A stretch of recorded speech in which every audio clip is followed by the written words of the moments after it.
साल 1770 में 4 नई नन फ्लोरा, सारा, एना और रे एक ऐसे कन्वेंट में आती हैं जिसकी हेडमास्टर सुपीरियर जेन बेहद कठोर और निर्दयी है। फ्लोरा एक राज छिपा रही है। वो गर्भवती है और वो अपनी बड़ी बहन कैली को ढूंढना चाहती है जो इसी कन्वेंट में नन है, लेकिन जेन उसे कैली से मिलने नहीं देती। उसको बंद करके रखा गया है क्योंकि उसे बार-बार एक भयानक डीमन के कन्वेंट में आने के दृश्य दिखाई देते थे। इसी दौरान जहाज के एक मलबे से एक संदूक कन्वेंट में पहुंचता है।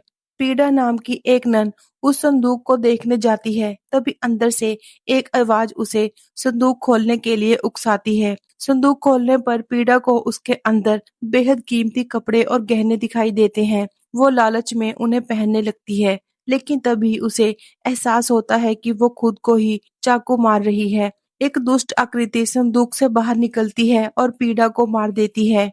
उसकी डेड बॉडी जो सेफ और जेन को मिलती है। जेन इस घटना को छिपाने का आदेश देती है, लेकिन इसके बाद वही रहस्यमय एंटिटी जेन को भी डराने लगती है। बाद में सारा, एना और फ्लोरा को पीडा और कुछ दूसरी डेड ननों की कब्रें मिलती हैं। जेन उन्हें पकड़ लेती है और सजा के तौर पर खुद को कोड़े मारने का आदेश देती है। रे डरकर चैपल में प्रार्थना करने जाती है, तभी उसे एक एंजल दिखाई देती है। रे उसके पीछे जाती है, लेकिन जल्द ही पता चलता है कि वो एंजल नहीं भूत है और वो रे को नीचे गिरा देता है। उस रात कन्वेंट पर कहर टूट पड़ता है। वो एंटिटी एक-एक करके कन्वेंट के लोगों को मारना शुरू कर देती है। एना को एक शानदार फीस्ट में फंसाया जाता है। वो खाना खाने में खो जाती है, लेकिन लास्ट में एक जानवर के सींग पर उसका सिर जा घुसता है और उसकी मौत हो जाती है। फ्लोरा आखिरकार कैली तक पहुंच जाती है। वो उसे बताती है कि इस भयानक एंटिटी का नाम मैलम है। वो एक ब्लड थ्रस्टी शैतान है जिसे उनके पूर्वजों ने एक संदूक में बंद कर दिया था। इसी बीच पोजेस्ड जेन उन पर हमला कर देती है। वो जोसेफ को कोड़े मार मार कर मार देती है और सारा का गला घोंट देती है। इसके बाद जेन खुद को भी कोड़े मारती रहती है और उसकी मौत हो जाती है। फ्लोरा और कैली भागने की कोशिश करती हैं, लेकिन मैलम फिर उनके सामने आ जाता है। कैली उसे रोकने के लिए पीछे रह जाती है। वो फ्लोरा को कहती है कि उसे उसकी प्रेगनेंसी के बारे में पता है। कैली मैलम को फिर से संदूक में बंद कर देती है और संदूक को सील कर देती है।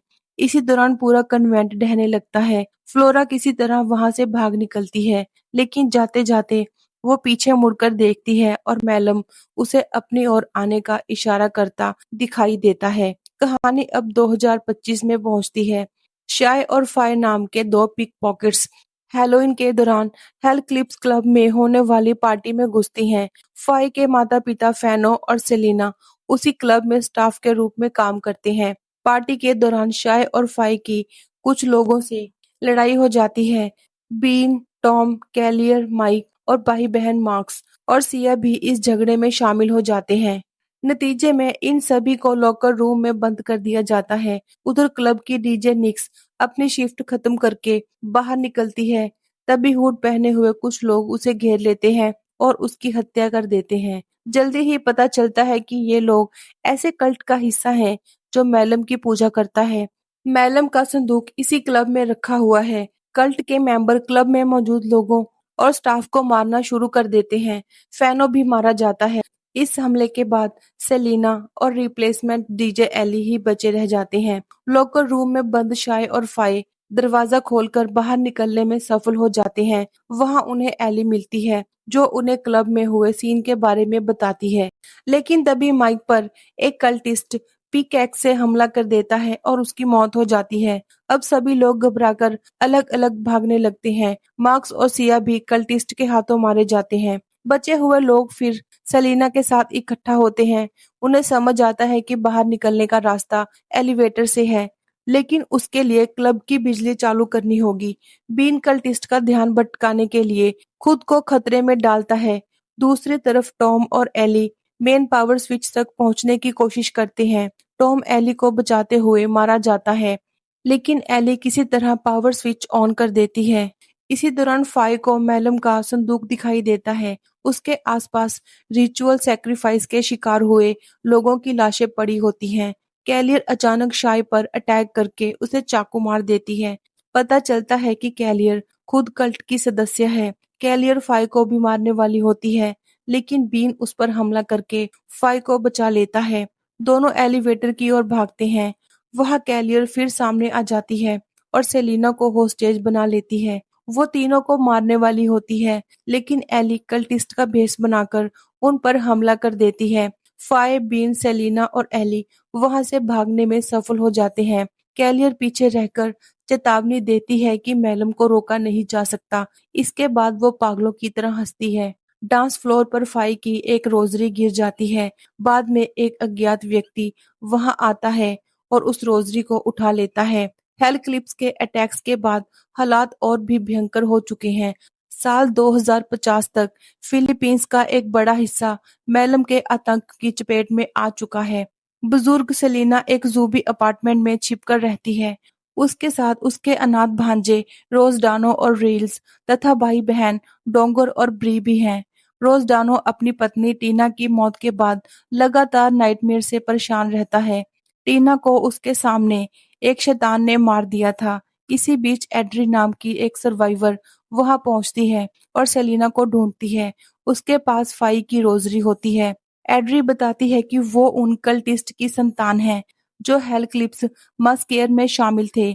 बाद में जब उसके माता पिता कल्ट छोड़ने की कोशिश करते हैं तो उन्हें भी मार दिया जाता है। सेलिना को एक विजन दिखाई देता है। उसमें उसे मैलम की ओरिजिन और अपने एंसेस्टर के बारे में पता चलता है।